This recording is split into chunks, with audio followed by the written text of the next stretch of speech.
Hello and welcome to this video tutorial.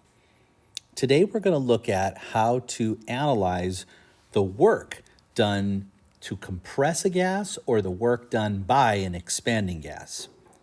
Do keep in mind that the units that you are given in a problem will dictate how you annotate and list the information given. For instance, if we are given cubic meters, well, that corresponds to either initial volume, final volume, or change in volume. If I am given joules, that corresponds to the amount of work done to either compress a gas or done by the expanding gas. And if I am given PA, which stands for pascals, or kPa, which is kilopascals, I am given the pressure. So keep that in mind as we annotate, and let's go ahead and begin. Number one.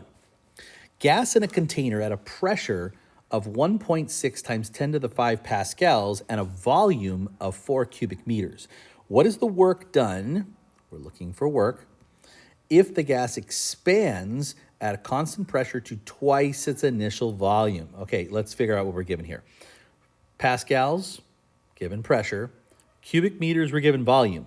But since you expand to twice its initial volume, that means this is the initial volume. The final volume is twice the initial volume, so the final volume would be 2 times 4, or 8 cubic meters. Let's just take a second to make a nice list of all these variables given. We're looking for work done to expand the gas. We are given the pressure of 1.6 times 10 to the 5 pascals. We are given the initial and final volume, so we have to find the change in volume, which is the final volume, minus the initial. Subtracting those two, 8 cubic meters minus 4 cubic meters gives you 4 cubic meters. So these are the two pieces of information you need. Work is pressure times a change in volume. Okay, and we plug in.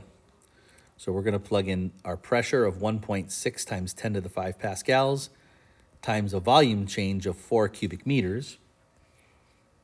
When you multiply those two, the work done by this gas is going to be, 1.6 times 4 is 6.4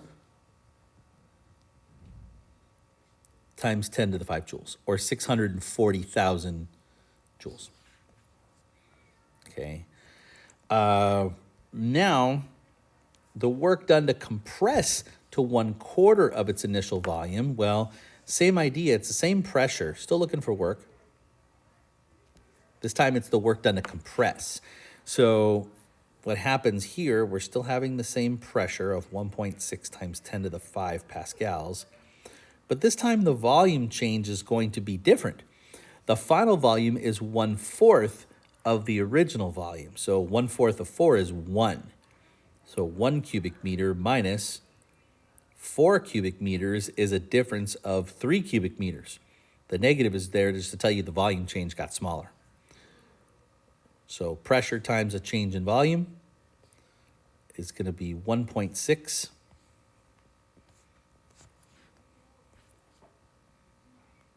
times 10 to the 5 pascals times a decrease in volume, right? And I get negative 4.8 times 10 to the 5 joules, okay? Now, the positive work tells me that energy was transferred from something else to the gas in order to expand this, okay? There was an increase in it. The negative tells you that work was done to transfer energy from the gas somewhere else to a heat sink. Now, we're talking about energy, we're talking about heat energy. So positive and negative energy tell you about energy that was either transferred to the gas or from the gas. In number 2, air in a research balloon does 1.06 times 10 to the 6 joules of work, joules is work, to raise a balloon to an altitude of 35 kilometers. Well, that's extraneous information. We don't really need that to solve the problem. The balloon inflates from 2.8 times 10 to the 3 cubic meters to 8.5 times 10 to the 5 cubic meters. How much in excess of atmospheric pressure must the pressure, we're looking for pressure, of the inside of the balloon be? So we're looking for pressure this time. The work given is 1.06 times 10 to the 6 joules. The delta V, the volume change, is going to be the final volume minus the initial volume.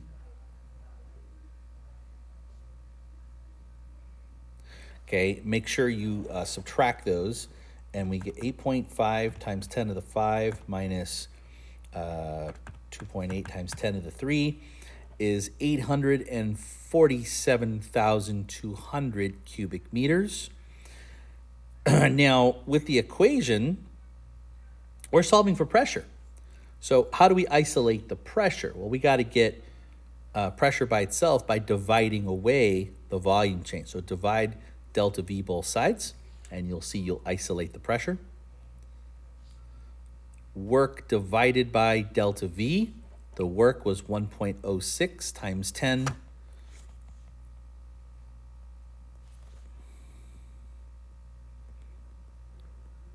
to the 6 joules divided by 847,200 cubic meters. 1.06 times 10 to the 6 divided by 847,200. And you get a pressure of 1.25 pascals excess, meaning that's how much more pressure is inside the balloon than outside. Again, remember to pause or rewind the video as you need to, and please remember to pause the video at moments of calculation and make sure you can put these in the calculator yourself and are getting the same value that I'm getting. I might also encourage you to pause the video right before I show you the calculation. That way you can practice and see if you're able to do it yourself, and then resume the video to see if you did it correctly. Number 3. Steam moves into a cylinder of a steam engine at a constant pressure and does 1.3 joules of work. The volume increases by 5.4 times 10 to the negative 4 cubic meters. Well, the increase tells you that this is delta V this time, not initial or final volume, but change in volume. How much in excess of atmospheric pressure is the pressure of the steam? So again, you're looking for pressure. The work is 1.3 joules. The delta V is an increase of 5.4 times 10 to the negative 4 cubic meters. So again, work is equal to pressure times a change in volume. Again, you're solving for pressure by dividing away delta V.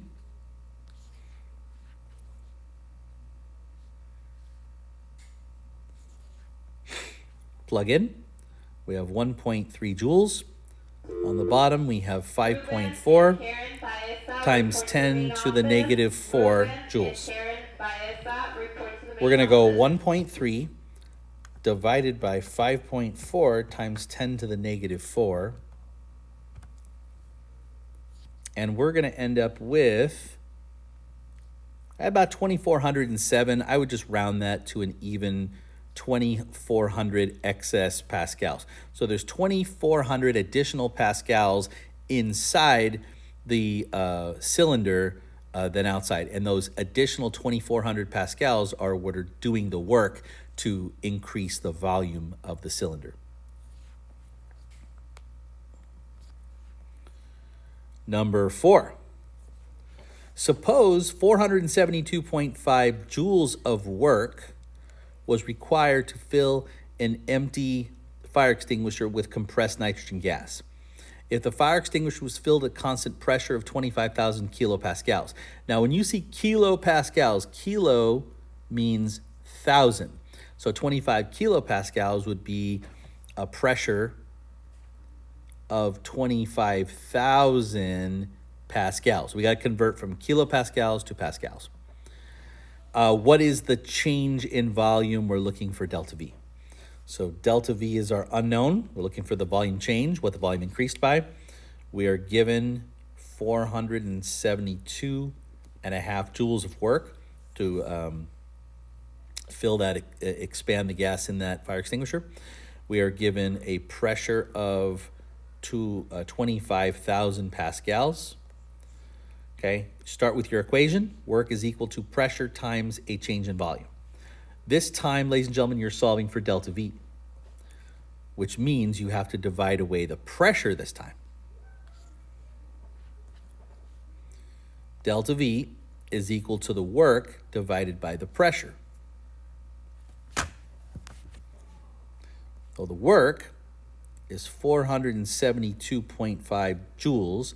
The pressure is 25,000 pascals. So 472.5 divided by 25,000 is a delta V of 0.0189 cubic meters, and I'd be okay if you answered it like this, or if you put it at a proper scientific notation, it's 1.89 times 10, move the decimal place 2 to the right, times 10 to the negative 2 cubic meters. Okay, make sure you are comfortable going in and out of scientific notation. Okay, that would be for number 4. All right, finish this off. Number 5. Suppose you want to change the flat inner tube on a bicycle tire. It requires 393 joules of work to inflate the empty inner tube with a pressure of 655 kilopascals. Got to change that to pascals. Remember, kilo means 1,000. What is the change in volume of the inner tube? So we're looking for delta V. We are given 393 joules of work. The pressure is 655,000 pascals. Okay, just like we did in the previous problem, pressure times a change in volume. To solve for the change in volume, we have to divide away the pressure. So delta V is equal to the work divided by the pressure. The work is 393 joules of work. The pressure is 655,000 pascals. Okay, the volume, 393 divided by 655,000 is, okay, we get about 6 times 10 to the negative 4 cubic meters.